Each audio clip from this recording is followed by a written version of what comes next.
This is News You Can Use. To start this year, 2022, we hosted a meeting with Doug Duncan, our good friend, Senior Vice President and Chief Economist with Fannie Mae, to discuss his latest economic forecast and housing forecast for the year. Over the years, no economist has more accurately predicted what's coming next for our industry than Doug Duncan and his team at Fannie Mae. He shared a wealth of knowledge that we'll be sharing with you in bite-sized pieces over the coming weeks. The housing market's going to be different this year. It is every year. And in some ways in 2022, it's going to be more challenging. We all just need to adjust to the new conditions that exist so that we can find our way to our best this year.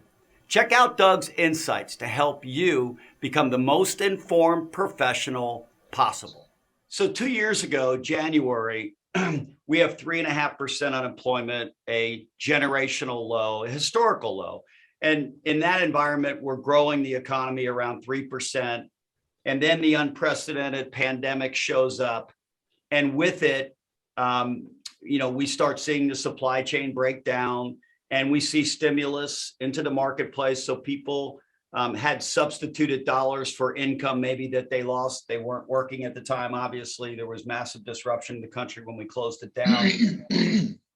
Why is this inflation environment, why isn't it transitory? Help us understand the differences, because I can see how they labeled it transitory because it wasn't there for 20 years. Pandemic shows up, it becomes an event. And now, like if Omicron disappeared and we just went back to life as normal, transitory now is to the sidelines. You still think we have inflation in the marketplace different than maybe prior?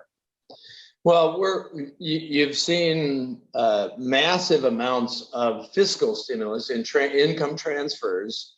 And while the current savings rate is back down to the level that it was pre-pandemic, the volume of savings is still well above what was pre-pandemic. So you have to be careful to sort between the rate of saving and the level of saving. So consumers saved a bunch of that money, and it's still available to push demand.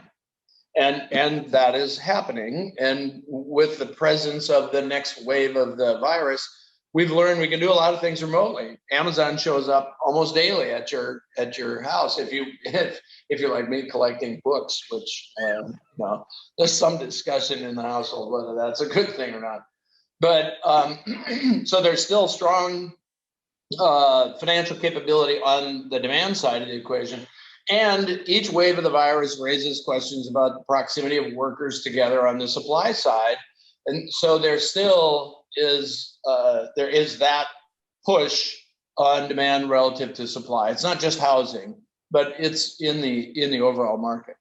And in addition to that, you've got the Federal Reserve's balance sheet and its conduct of monetary policy at very easy levels. Real interest rates are deeply negative at the present time, and that's just highly unusual in an economy that's operating at this level. So maybe when they said it was transitory, they expected the pandemic to come and go quicker than it has. And so these events, unprecedented events, are just continuing. So the transitory word that they had associated that they've now dropped from their language is really because we're in kind of a normal, even though it's not normal, but we're in a more normal kind of environment.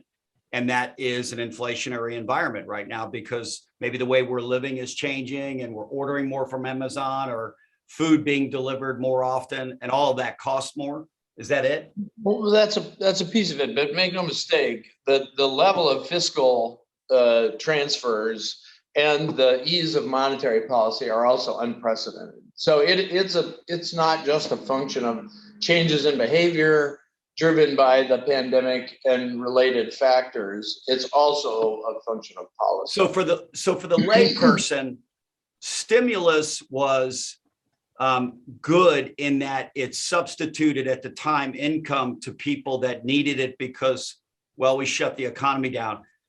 But those same people who thought it was good that are paying so much at the gas tank today and so much for food now, they need to understand that stimulus is a part of the story that's created inflation, and that maybe at this point we need to limit stimulus or additional stimulus from taking place. Is that a way to think about it? Yeah, that's true. You've seen over the last 6 months that the Fed has been recalibrating policy as what they expected in the marketplace wasn't realized in the marketplace. So they've been regularly recalibrating where policy is going as late as this week.